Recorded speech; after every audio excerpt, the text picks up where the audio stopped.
Hello everyone, my name is Manya and you are watching legal Thikana. आज हम बात करेंगे about parliamentary committee on official language.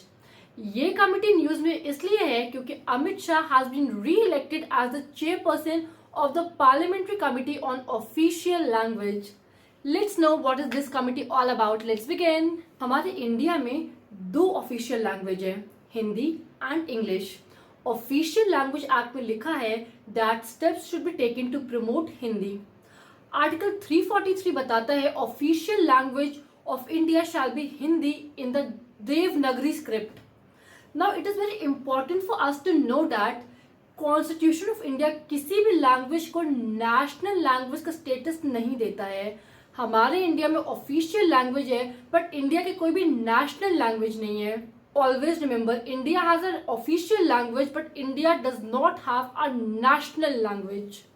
The 8th schedule of our constitution displays 22 scheduled languages. Scheduled languages. हमारे India में 22 scheduled languages हैं, 2 official language है और कोई भी national language नहीं है.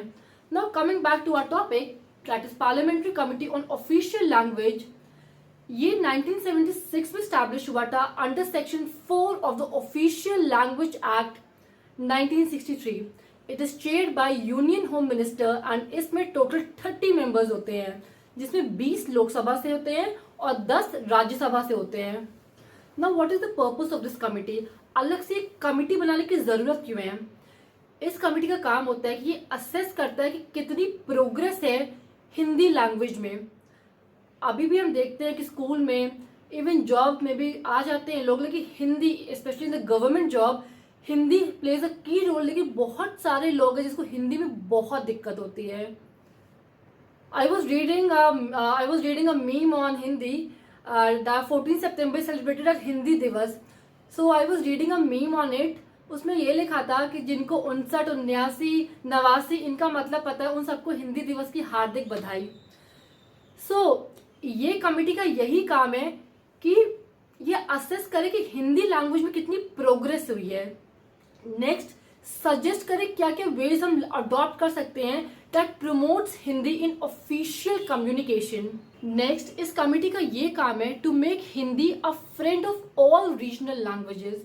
मतलब जितनी भी रीजनल लैंग्वेजेस हैं, मराठी है, बंगाली है, उन सबको लेके साथ साथ हिंदी भी चलेगी। मतलब Hindi will not serve as a competitor to the regional languages, but regional languages का फ्रेंड बनाना है हिंदी को। हिंदी भी चलती चलेगी, रीजनल लैंग्वेजेस भी चलेंगी इन हार्मनी। ऐसा नहीं है कि बस हिंदी प्रमोट कर रहे हैं तो बस हिंदी ही मायने रखती है। Regional languages are also important, but official language Hindi है और हिंदी में बहुत सारे लोग कच्चा खा जाते हैं, तो हिंदी को कैसे अच्छे से प्रमोट करना है ये कमेटी का काम है। अब ये जो कमेटी है ये अपनी रिपोर्ट सबमिट करती है प्रेसिडेंट को एंड प्रेसिडेंट इंश्योर्स कि ये दोनों हाउसेस ऑफ पार्लियामेंट में the report has been presented. Now report गई प्रेसिडेंट के पास, प्रेसिडेंट ने ये इंश्योर किया कि दोनों houses of parliament, Lok Sabha, Rajya Sabha में the report has been presented. Next, ये जो रिपोर्ट है that will also be shared with the state governments. अब now let us understand what is the difference between national language and the official language. National language represents the identity of a country, whereas official language वो होती है जो हम government communications में use करते हैं।